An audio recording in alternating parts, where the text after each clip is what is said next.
Bah, elle a pour ses confrères et consorts des prévenances qu'elle n'a pas pour la cour. Ah ben je l'ai sollicité, c'est qu'elle n'est pas venue à mon contact. Ah. Ne vous inquiétez pas, on était au même rang. Bon, bien, mais écoutez, on l'apprend, on va voir ce qui nous en est dit. Donc vous vous appelez Victorien Vallée et vous... Vallée, je suis victorien, donc vivant victorien, Vallée écrit en capital, c'est pas moi, c'est une fiction juridique. D'accord. Je ne suis pas une personne juridique au sens légal. Monsieur, Non, je suis pas monsieur, je suis victorien. Ça va pas être possible. Mais je m'appelle Victorien, je suis pas monsieur, je suis désolé. Alors, après tout, ben, je vais vous appeler madame, peut-être que ça collerait Non, mieux. non, ni monsieur, ni madame, je suis victorien. Je prends la salle à témoin. Oh, prenez à témoin. Oui, bah, je prends la salle ça à va témoin. pas nous avancer beaucoup. Vérifiez, s'il vous plaît, vous pouvez enregistrer mes serments dans la minute du procès verbal, s'il vous plaît.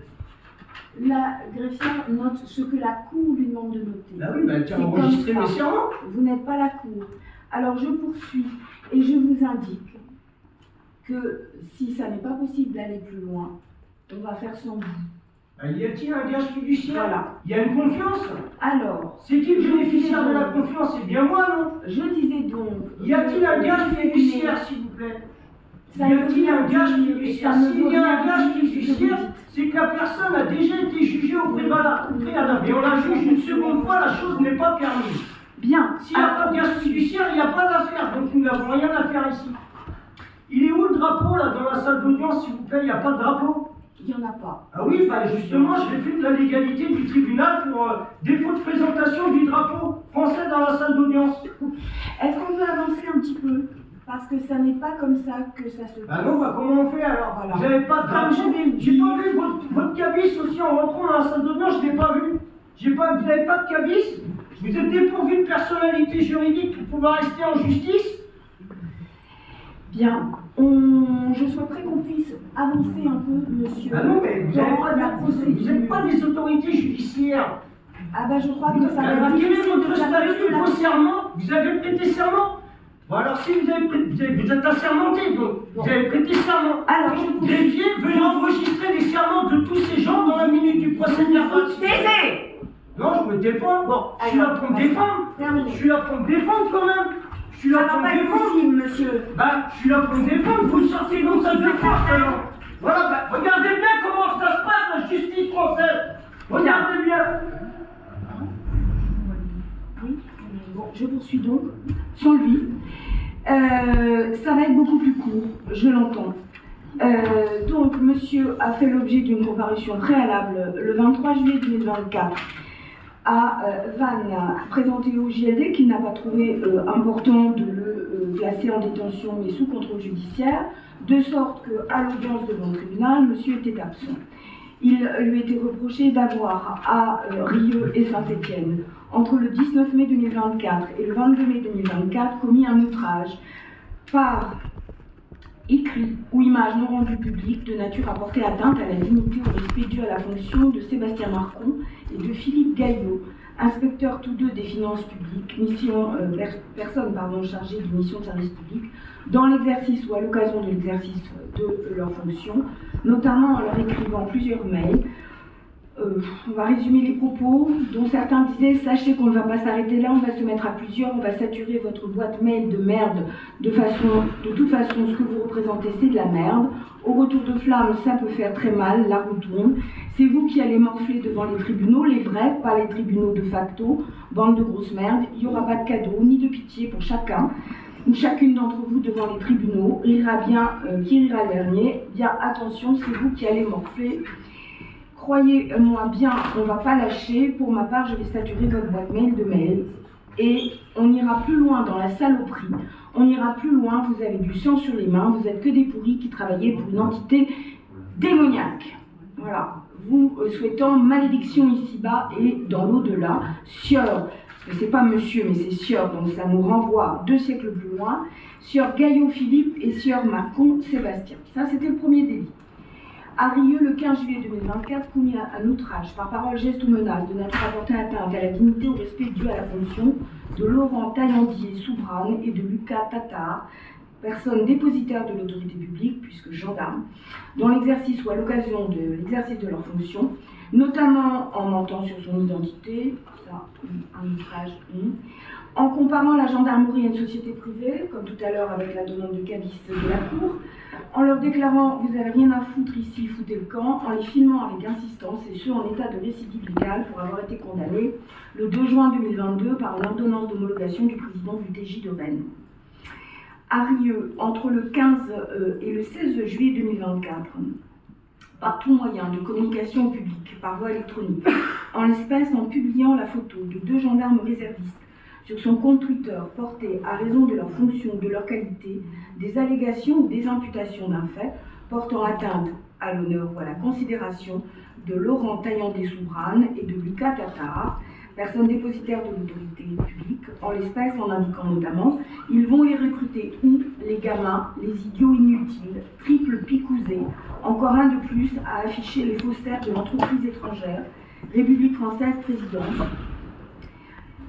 Deuxième membre de phrase, encore un faussaire de plus affiché. C'est tellement bourré de fautes d'orthographe qu'on ne comprend même plus le sens. Ils viennent, ils ne savent même pas pourquoi. À Rieux, le 22 juillet 2024, commis un outrage par parole, geste ou menace de nature à porter atteinte à leur dignité ou respect dû à leur fonction, au préjudice de Laurent Brutus, Romain Guillot, Clément Dufour, Evan Covigo, personnes dépositaires de l'autorité publique dans l'exercice ou à l'occasion de l'exercice de leur fonction, en leur disant notamment qu'ils étaient des merdes, des bons à rien, toujours en récidive légale, toujours par rapport à la condamnation déjà visée. Et en leur disant également, c'est la corde qui vous attend. À Rieux, le 22 juillet 2024, volontairement commis des violences n'ayant pas entraîné l'ITT sur la personne de Laurent Brutus, avec cette circonstance que les faits ont été commis par une personne dépositaire de l'autorité publique, en tapant sur une porte de placard qui s'est refermée alors que la main de la victime était derrière. À Aller, le 23 juillet 2024, refusé de se soumettre aux opérations de relevé signalétique, notamment de prise d'empreintes digitales palmaires, de photographie nécessaires à l'alimentation ou à la consultation des fiches de police selon les règles propres à chacun des fichiers, alors qu'il existait une ou plusieurs raisons plausibles de penser qu'il avait commis une infraction. Alors, pour tout ça, et donc en son absence, alors que son avocat a refusé d'intervenir à l'audience, le 17 octobre 2024, le tribunal judiciaire de Vannes a relaxé le prévenu pour les faits de violence à l'égard de M. Brutus. Pourquoi? Je ne sais pas, il n'y a pas un mot de motivation. L'a condamné pour le surplus, sans aucune motivation, à une peine de 1 an d'emprisonnement à titre de peine principale, décerné un mandat d'arrêt à l'encontre de l'intéressé, ordonné la confiscation des scellés, en l'occurrence 2 téléphones portables et un ordinateur portable. A reçu la constitution de M. Taillandé-Soubrane, a condamné le prévenu à lui payer 800 € en réparation du préjudice moral, plus 1 440 € au titre de l'article 475.1. A déclaré celle de M. Tatar, gendarme également, recevable, a condamné le prévenu à 800 € en réparation du préjudice moral, a reçu la constitution de M. Marcon, inspecteur des finances, donc constitution recevable, condamnation à l'euro symbolique en réparation du préjudice moral, a déclaré la constitution de Laurent Brutus recevable et l'a condamné à une somme de 200 € en réparation du préjudice moral. Le prévenu a vu le mandat d'arrêt exécuté le 10 janvier 2025, lors duquel le magistrat du parquet a relevé qu'il hurlait lors du déferment en permanence, comme aujourd'hui, qu'il refusait de signer tous les procès-verbaux. Il était évoqué des problèmes psychiatriques. L'intéressé a fait faire appel par un conseil le 14 janvier 2025 sur le dispositif pénal et civil. Vu comment c'est rédigé, l'acte, ça veut dire que la Cour serait aussi saisie d'un appel du prévenu sur la relaxe. Ce qui est inquiétant, mais bon, c'est comme ça. Le ministère public, lui, a fait appel de l'entier dispositif pénal. Les parties civiles ne sont pas appelantes de cette décision. Alors, nous avons comme partie civile, au terme de la poursuite, Laurent Taillandé-Soubrane, Lucas Tatar, Sébastien Marcon et Laurent Brutus. Je pense que c'est tout. Donc, on va quand même faire le point. Monsieur Marcon a un conseil. C'est vous, maître Bois. Maître Bois. C'est ça. Maître Neveu, vous représentez Monsieur Tatar, Monsieur Taillandé-Soudrane, Oui, mais pas Monsieur Brutus. Voilà. La Cour n'a pas reçu d'écrit de la part de M. Brutus, qui a été convoqué à personne pour cette audience, qui aurait donc pu faire éventuellement des observations, demander la confirmation, en tout cas indiquer quelle était sa position. Ce n'est pas le cas. Bien, alors le rapport était fort long parce qu'il reprenait en détail les faits reprochés à l'intéressé, ne serait-ce que pour pouvoir poser des questions ultérieurement. Je vais essayer de les résumer autant que faire se peut, mais c'est relativement compliqué, du coup. Alors, je vais indiquer pour la compréhension de la Cour que le 23 mai 2024, Sébastien Marcon, qui est donc inspecteur des finances publiques en poste à Saint-Étienne à l'époque, va déposer plainte au commissariat de police pour outrage à personne chargée d'une mission de service public au regard de son statut entre le 19 mai 2024 et le 22 mai 2024. Il déclare que dans le cadre de ses fonctions, il a eu à recevoir, dans le cadre d'une saisie, une certaine Rosanne Solange Pilia, contribuable habitant à Saint-Étienne, relevant de son service, et donc il a tout à fait normalement reçu. Il explique que l'entretien avec cette dame était houleux, mais qu'il y avait à lui reprocher absolument aucun comportement qui puisse recevoir, à son sens, une qualification pénale, mais que quelques jours après cet entretien, lui-même et son collègue, M. Philippe Gaillot, ont commencé à recevoir des messages que j'ai déjà lus en donnant connaissance de la prévention, en indiquant un processus qui allait s'enclencher, à savoir que l'auteur des messages voulait saturer la boîte mail avec tous les qualificatifs qui vont bien, de merde, etc., etc., et puis des outrages proprement adressés aux personnes représentant ce service, puisqu'il les traite de grosses merdes, d'entités démoniaques, de criminels de basse envergure. Le tout étant accompagné d'un certain nombre d'injonctions aux inspecteurs des impôts, on dirait-on autrement, plus simplement, pour faire cesser les démarches de saisie à l'encontre de Madame Pilia. La boîte qui est à l'origine de l'envoi de ces mails, c'est Valet Victorien, en minuscule, pour faire plaisir à monsieur, 78, sa date de naissance, gmail.com. À cette première plainte va être jointe la plainte du directeur départemental des finances publiques, qui reprend dans le cadre d'un article 40 la procédure déjà dénoncée par son homologue.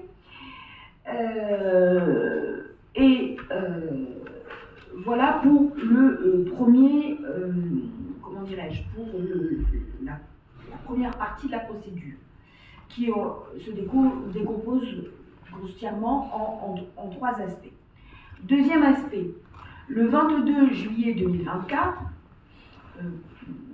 le 16 juillet 2024, les gendarmes vont aller sur le réseau social TikTok et ils vont se rendre compte qu'il figure une vidéo qui met en scène deux gendarmes qui sont filmés par une troisième personne dont la procédure établira qu'il s'agit du prévenu, que cette vidéo est mise en ligne le 15 juillet 2024 sur un compte TikTok qui est dénommé Cash 8 de retour, mais que dans la vidéo, c'est Victorien Valet qui filme les gendarmes en leur demandant leur numéro de Nijan,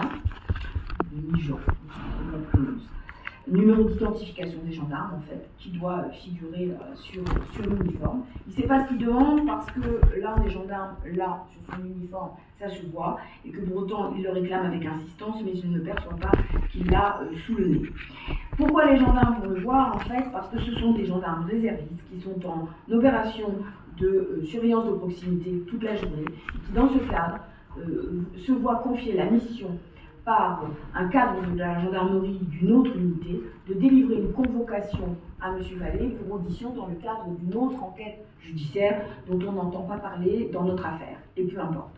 En tout cas, ils ont cette mission, donc ils se présentent chez lui, ils se présentent de la façon classique de la gendarmerie. D'abord, ils sont vêtus en militaire, ils ont le véhicule de service qui est sérigraphié, et ils vont se présenter en demandant à rencontrer Victorien Vallée. Et ils ont droit à la même chose que nous. Il ne s'appelle pas Vallée, il ne s'appelle pas Victorien, il est un bipède de chair et de sang, etc., etc., et ça dérape complètement. Elle les prend donc en vidéo, puis ensuite en photo. Sur les photos qui seront publiées, il y a des tas de commentaires extrêmement désagréables sur le mode de recrutement de la gendarmerie, leur jeunesse, pour l'un, parce que l'autre est un réserviste rayé des cadres, donc il est retraité.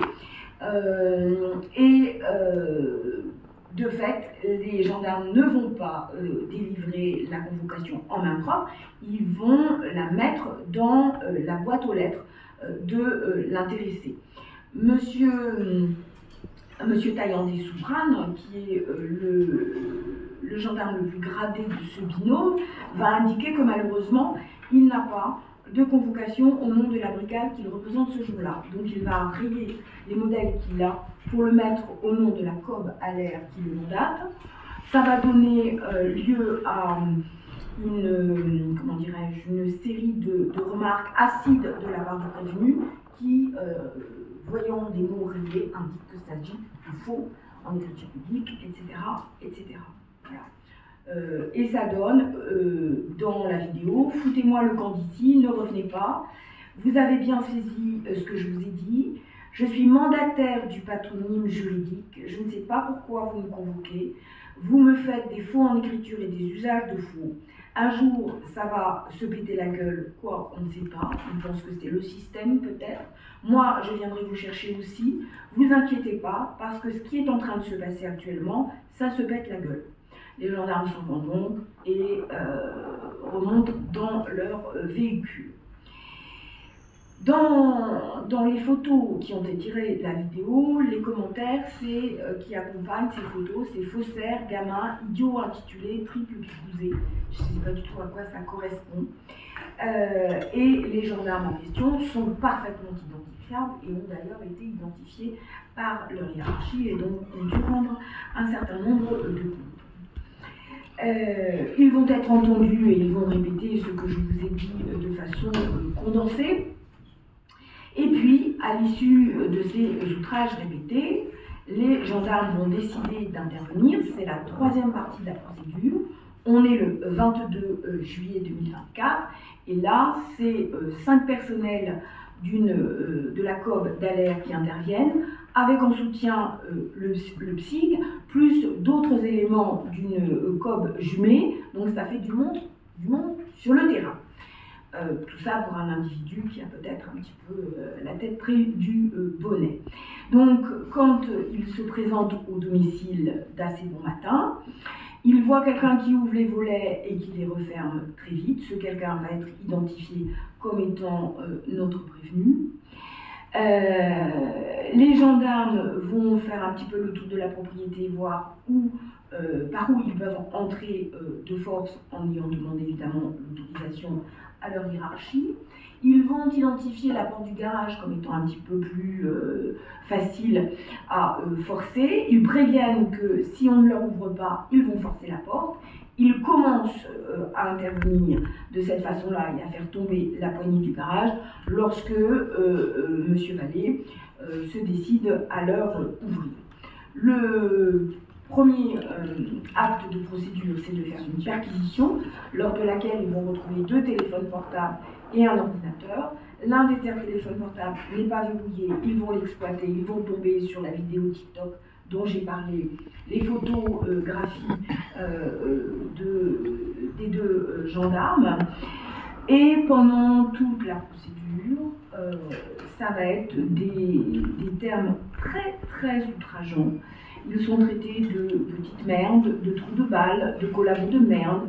Il y a aussi quelque chose qui est plus qu'un outrage, à mon sens, qui est quasiment de la menace, puisque c'est vous allez voir celui qui va venir dans mon jardin, il va se prendre du plomb. Des outrages, on verra, mais voilà, qualifié.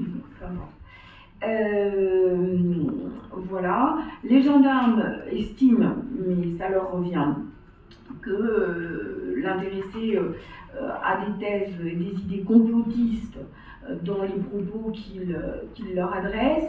Il dit que les gendarmes, en tout cas, font tous partie d'une société secrète, qu'ils sont en forclusion depuis une loi ou un décret paru en 2012. On ne sait pas du tout à quoi il fait allusion lorsqu'il tient ses propos.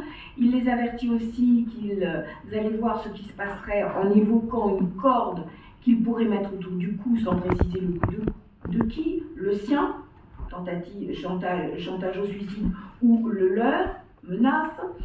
En tout état de cause, un moment dans la procédure, l'adjudant-chef Laurent Brutus veut ouvrir une armoire pour finir sa perquisition. Et à ce moment-là, à 2 reprises au moins, le prévenu donne un coup de pied dans la porte de façon à potentiellement la refermer sur la main que le militaire a le réflexe de retirer avant d'être blessé. C'est les violences qui sont visées à la prévention pour lesquelles le tribunal a donc fait une relaxe. On pourra noter que lors de la perquisition, la mère de M. Vallet est un peu moins haut en ton, mais traite quand même les éléments féminins de la brigade de salopes. On voit donc que c'est une image valorisante qui est fortement partagée. Voilà. Ensuite, c'est direction le centre hospitalier de Redon pour voir si la mesure de garde à vue envisagée est compatible avec l'état de santé de l'intéressé. C'est à nouveau le cirque, il n'y a pas d'autre possibilité de description de cette scène ubuesque, puisque M. Vallée dit à l'infirmière vous êtes qui vous, j'ai pas à répondre à votre question, j'ai pas à vous dire comment je m'appelle, son nom a l'air digne d'une protection vraiment très importante, puisqu'il ne le dit à personne, ne me touchez pas, je vous interdis de me toucher, ne m'appelez pas monsieur, comme tout à l'heure, et ensuite, une phrase qui aurait mérité d'être réitérée, il n'y a pas d'intermédiaire entre moi et le Tout-Puissant. Voilà. Le médecin appelé à la rescousse a le même traitement, donc retour à la brigade et audition. Et là, c'est un festival. Monsieur ne veut pas déclarer son identité. Il refuse de se soumettre aux éléments d'identification présentables, etc., ce qui est reproché par le délit qui est visé. On l'informe des conséquences possibles, il maintient son refus, et ensuite il explique qu'il n'a pas de précision à leur donner sur son comportement, que s'il ne veut pas s'expliquer, c'est parce qu'il ne comprend pas l'origine de la visite des gendarmes et de la convocation qui lui était donnée, qu'il n'avait aucune certitude que c'était des gendarmes, puisqu'ils avaient refusé de lui donner ce fameux numéro Nijan, et que de nos jours, n'importe quel voleur peut être déguisé en gendarme et rentrer chez lui. Bon, voilà. C'est très très long, il y en a des pages et des pages et des pages de déclarations.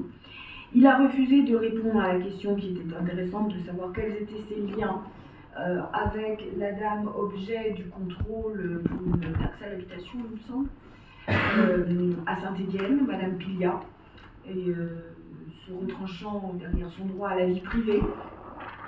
Voilà.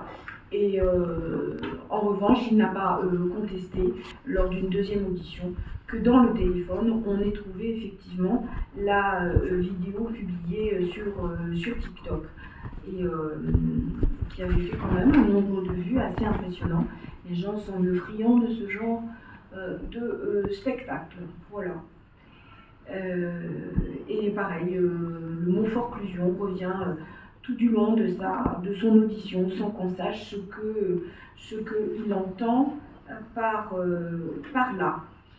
Il a aussi pu indiquer, parce que ça c'était intéressant pour sa personnalité, qu'il était aidant de sa mère et que donc il était très inquiet à l'idée d'être extrait de chez lui et de ne pas pouvoir revenir pour s'occuper de sa vieille maman. Voilà. Les gendarmes ont tous été entendus, évidemment.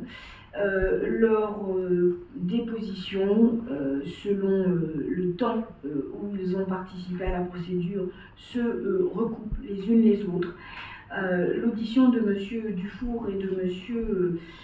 Kobigo, tous deux affectés au PSIG de Vannes, sont intéressantes en ce sens que ils ont pu indiquer tous les deux que tant sur le trajet pour aller à l'hôpital que sur le trajet hôpital-gendarmerie, ils avaient été traités constamment de collabos de merde, menacés de recevoir du plomb, et ils se sont entendus dire qu'ils devraient avoir honte de faire ce métier, de travailler pour une USS Community. Voilà. Donc, ces foutitudes de mots qui ne veulent pas dire grand-chose, que monsieur accole les uns aux autres pour indiquer voilà, aux gendarmes ce qu'il était. Il y a aussi quelque chose voilà, qui est intéressant dans sa situation, s'agissant de la gendarmerie. Monsieur Kobigo pouvait préciser que donc, ils avaient été traités de merde et de collabos, mais qu'on leur avait aussi dit qu'il leur avait été pardonné en 14-18 et en 39-45, mais qu'on ne leur pardonnerait pas en 2024. Quoi? On ne sait pas. Voilà. Voilà, grossièrement sur les faits, mais il faut que de toute façon, dans notre délibéré, on revoie les pièces essentielles.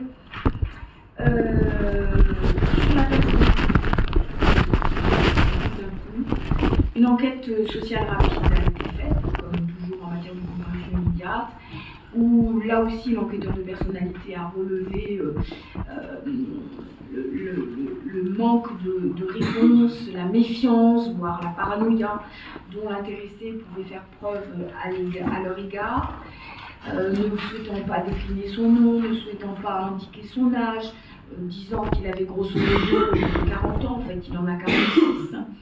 Il a pu dire néanmoins qu'il vivait chez sa mère. Il est aussi indiqué qu'il bénéficie de la hache qui lui aurait été octroyée jusqu'en 2026 pour des problèmes de dos. Et puis au décours d'une phrase, il a lâché que peut-être, mais ça n'a pas été vérifié, et c'est que du déclaratif, il souffrirait d'une sclérose en plaques. En tout cas, il a indiqué que depuis quelque temps, il n'avait plus de traitement et qu'il n'arrivait pas à gérer ses émotions. Il a évoqué une expérience dans le BTP comme maçon, coiffeur-brancheur en Algérie 2 ans auparavant. Il a expliqué sur la situation de sa mère, 80 ans, souffrant d'une maladie dégénérative apparemment, près à 100%. Ce qui est faux, puisque à cours de cette procédure, les gendarmes qui sont souvent en lien avec les maires ont informé le maire qui plaçait monsieur en garde à vue pour que quelqu'un puisse s'occuper de la vieille maman. Et le maire a dit, pas de souci, le deuxième fiston, il habite aussi dans le bourg, je le préviens tout de suite. Donc, il n'est pas le seul à s'occuper de sa mère. Donc, l'expertise psychiatrique demandée pendant le contrôle judiciaire par le procureur de la République n'a pas été réalisée puisque l'intéressé ne s'est pas présenté à la convocation de l'expert judiciaire. Il ne s'est pas fait connaître d'ailleurs. Et le casier judiciaire nous montre que M. Vallée est fort connu des juridictions, qu'elles soient régulières ou pas, assermentées ou pas. 22 mentions, dont 8 pour des faits similaires d'outrage à personne dépositaire de l'autorité publique. 2 fois en 98, il a été condamné à 3 mois d'emprisonnement avec sursis, puis à des jours amende à l'époque en francs.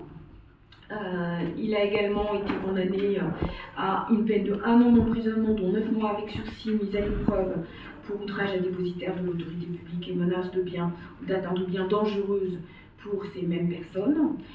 En 2013 également, pour outrage à dépositaire de l'autorité publique à une peine d'1 an d'emprisonnement et 5 ans d'interdiction de séjour dans le Morbihan. En 2015, à une peine de 2 mois d'emprisonnement. en 2022 encore, à une peine de 3 mois d'emprisonnement, toujours pour outrage, avec le bénéfice d'une DDSE. Ça a dû être assez compliqué à gérer pour le SPIP. Voilà.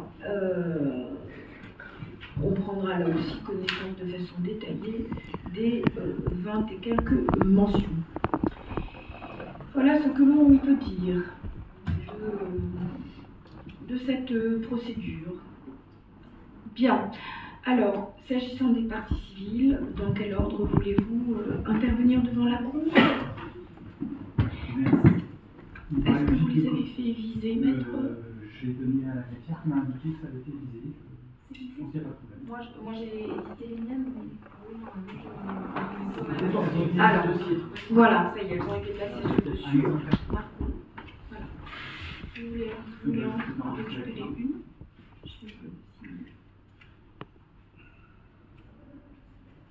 Je vous en prie. Oui, quelques mots. Soutien des intérêts de M. Marcon, qui est en réalité la première victime des agissements de M. Vallée. M. Marcon, il est inspecteur des finances publiques à Saint-Étienne. Il ne connaît ni de près ni de loin M.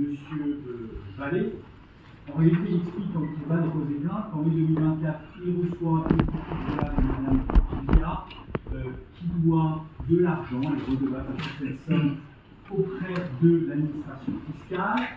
Il y a une rencontre un peu tendue et je comprends que Madame, semble-t-il, va faire l'objet d'une saisie sur salaire parce qu'elle doit effectivement de la taxe d'habitation, je crois, auprès de l'administration fiscale. Mais au cours de cette entrevue, il n'y a pas de difficulté particulière, c'est un peu tendu, elle est un petit peu énervée, il n'y a rien qui relève du moindre comportement pénal. Le problème, c'est ce qui va se passer après. Quelques jours plus tard, Monsieur Marcon va recevoir sur son adresse professionnelle des mails qui sont proprement inadmissibles, qui sont parfaitement injurieux. Vous avez demandé votre boîte mail de merde de mail. De toute façon, tout ce que vous êtes, c'est de la merde. Je m'en tiens là, mais il y a ce qui figure en prévention. Il y a toute la litanie du discours qui est tenu par M. Vallée dans ces mails. J'aurais bien aimé savoir, je vous avoue que j'avais prévu de poser cette question, j'aurais bien aimé savoir le lien qu'il peut y avoir entre M. Vallée, qui habite à Rieux dans le Morbihan, et Mme Pilia, qui, semble-t-il, relève de l'administration fiscale de Saint-Étienne.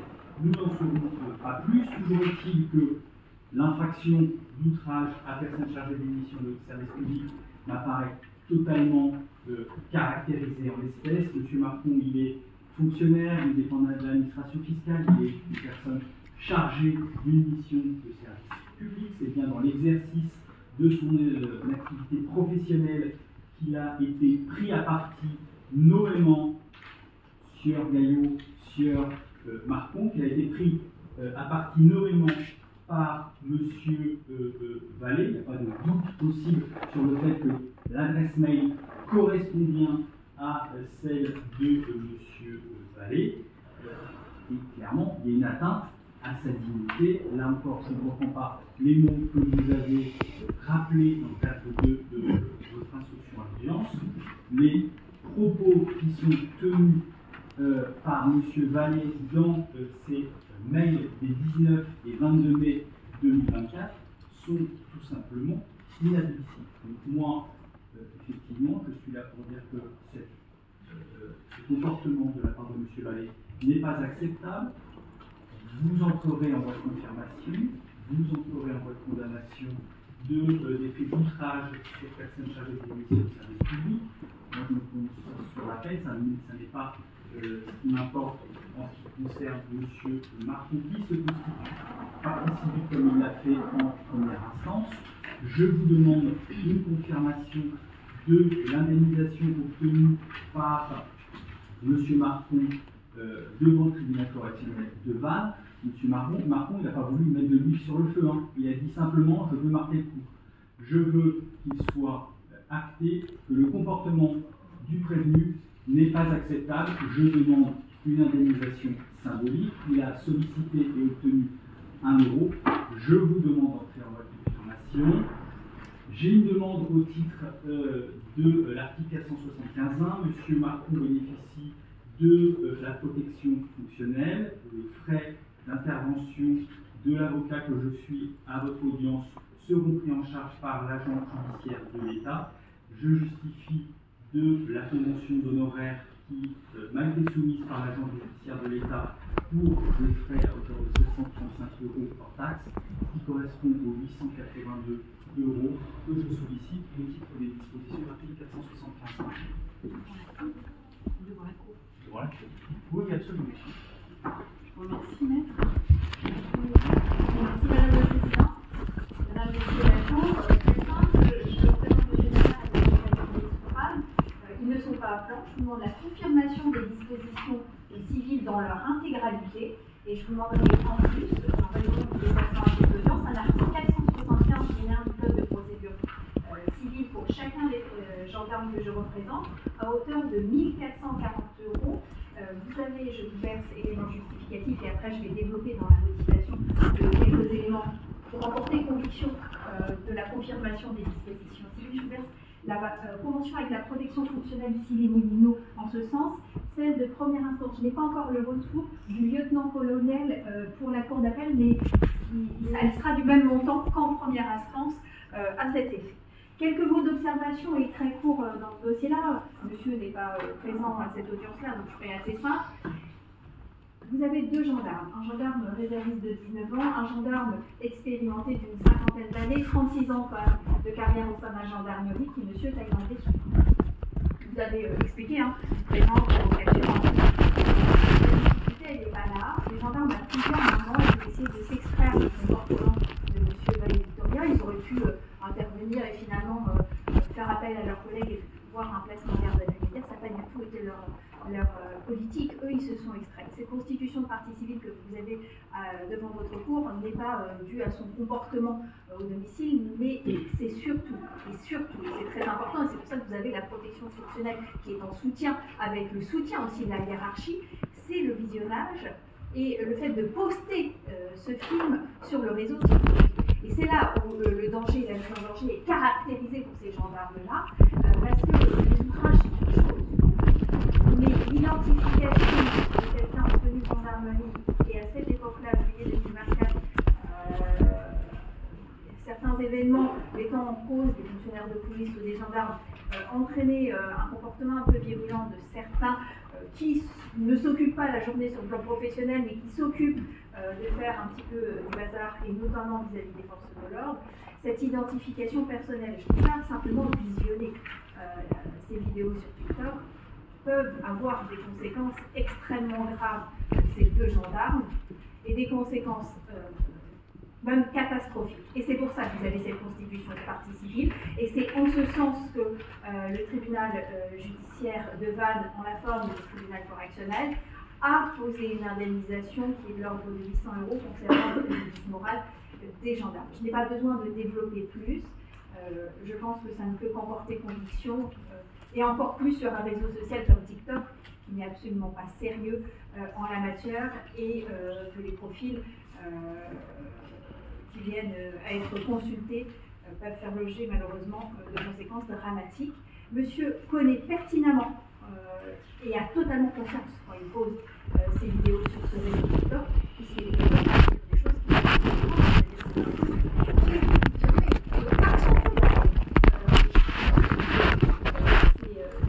je n'ai pas d'autres observations, Madame la Présidente. Je vous remercie, maître. Madame l'avocat général, je vous remercie, Madame la Présidente. Donc, dit M. Vallée, comparé devant la Cour, suite à sa condamnation par le tribunal de première instance, qui est poursuivi pour cette infraction. Donc, il s'agit d'une infraction qui a été commise à l'encontre de gendarmes, des usages de la personnalité illégale, des diffamations diffamation à personne dépositaire de l'autorité publique, des menaces de mort à l'encontre des personnes dépositaires de l'autorité publique en récidive légale, le refus de se soumettre au rôle des signalétiques, ainsi que des violences commises sur un gendarme ou une personne dépositaire de l'autorité publique. Et vous devez également il est également poursuivi. J'ai un doute sur une déqualification sur les menaces de mort. Est-ce qu'on en est saisi? Oui. Et donc une infraction d'outrage commise à l'encontre d'une personne chargée d'une mission de service public. On reste deux personnes. Il s'agit donc d'agents de l'administration fiscale. Donc ces infractions, comme vous les avez écrites tout à l'heure, Madame la Présidente, traduisent donc une défiance totale du prévenu envers l'autorité, son refus total de respecter l'autorité de la loi, et qui rendent, on l'a bien vu dans le descriptif que vous avez vu, les tâches de ces professionnels extrêmement pénibles. Alors ces infractions, je ne rentrerai pas dans le détail, parce qu'il y a tellement d'insultes et d'outrages que de toute façon, tout le monde l'a bien entendu, elles sont dans le dossier. Elles sont parfaitement établies, puisque elles ont été constatées par les gendarmes eux-mêmes qui intervenaient pour au départ pour délivrer une provocation. Étant rappelé que ces gendarmes sont des personnes assermentées, chargées de constater les infractions, et que vous avez suffisamment d'éléments qui vous permettent d'en prendre une condamnation. Donc moi j'ai relevé concernant les infractions pour les gendarmes 1, 5, 7, 13, 14, 21, plus toutes les déclarations individuelles de chaque gendarme qui a été passé à toutes ces infractions.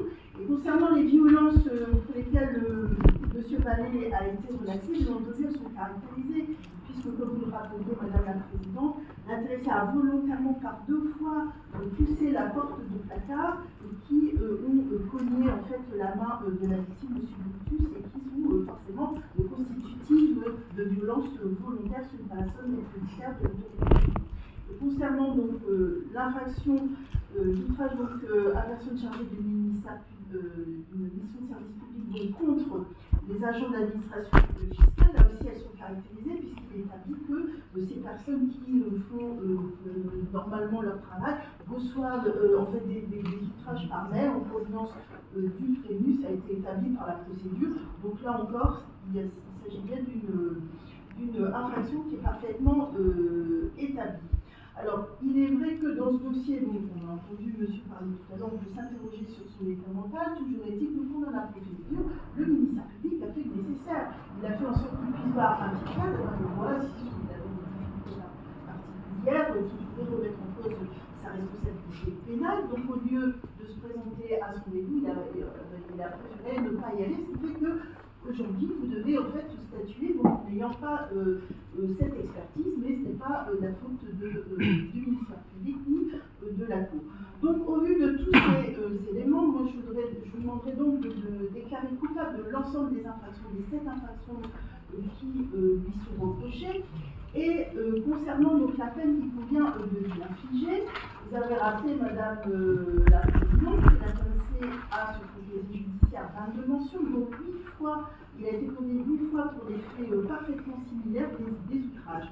Il a bénéficié d'alternatives aux poursuites qui n'ont pas permis qu'il évite de renouveler les infractions. Donc vous avez un casier judiciaire chargé, une multiplicité d'infractions, il est multirécidiviste, il est établi qu'il manque de respect à l'autorité judiciaire, également à la justice, puisque tout à l'heure à l'audience, il était impossible d'instruire normalement sans devoir donc, le faire sortir de la salle. Donc nous avons vraiment aujourd'hui la preuve, encore une fois, que l'intéressé se moque éperdument des règles. Alors il faut également relever dans ce dossier le préjudice important pour les dépositaires de l'autorité publique, que sont les gendarmes, de même que les personnes chargées d'un service public, d'une mission de service public, que sont les agents de l'administration fiscale. Donc un préjudice important puisque déjà ils exercent une mission difficile et de plus dans le cadre de cette mission, ils doivent supporter presque au quotidien des injures, des outrages. Alors ici ça dépasse en fait vraiment tout ce qui est entendable. L'intéressé est vraiment insupportable et il faut quand même se mettre à la tête de de ces personnes qui d'un point de vue psychologique, peuvent être même atteintes dans leur exercice quotidien et être découragées face à ce type de comportement. Donc, au vu de tous ces éléments, je vous demanderai de condamner à 24 mois d'emprisonnement, avec maintien en détention. Alors, concernant l'éventuel suivi dont il aurait besoin dans le cadre de l'incarcération qui pourrait être vu par un psychiatre et à un moment donné, s'il doit bénéficier d'un hôtel, mais s'il a besoin de soins, il pourra toujours être prévu un suivi dans ce cadre. Et à titre de peine complémentaire, confirmer la peine de confiscation des scellés. Je vous remercie. Bien, la décision est mise en délibéré, elle sera rendue le...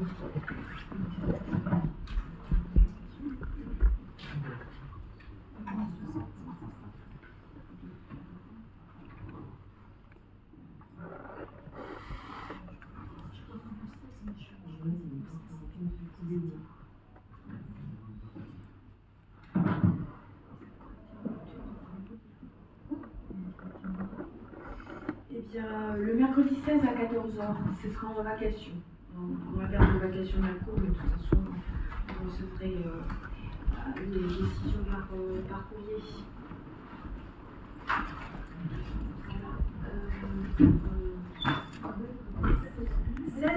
Oui, vous avez dit le 16, mais quel mois? Pardonnez-moi. Avril. Merci, madame. Ah oui, 2025. À 14. Voilà. Merci.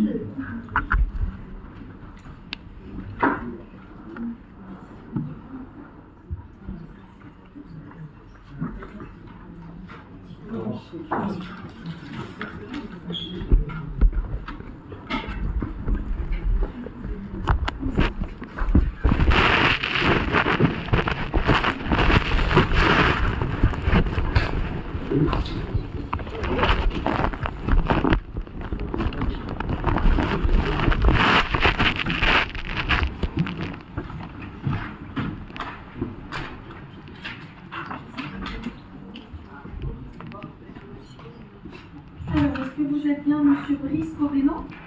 Oui. Vous êtes bien né le 23 octobre 1976 à 3.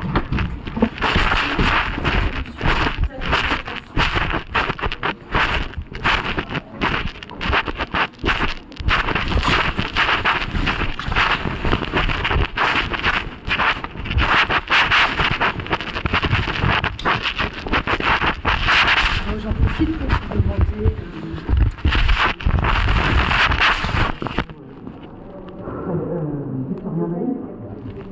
le respect de... Est-ce que ce n'est pas d'émettre une SATD avec un titre exécutoire et un jugement? Je ne sais pas de quoi vous parlez, madame, excusez-moi. Le Trésor public émet en permanence des SATD sans titre exécutoire et sans jugement, et ça c'est illégal. C'est pas parce qu'on se donne le titre de public qu'on est forcément tout blanc. Sur ce, je vous souhaite une bonne journée.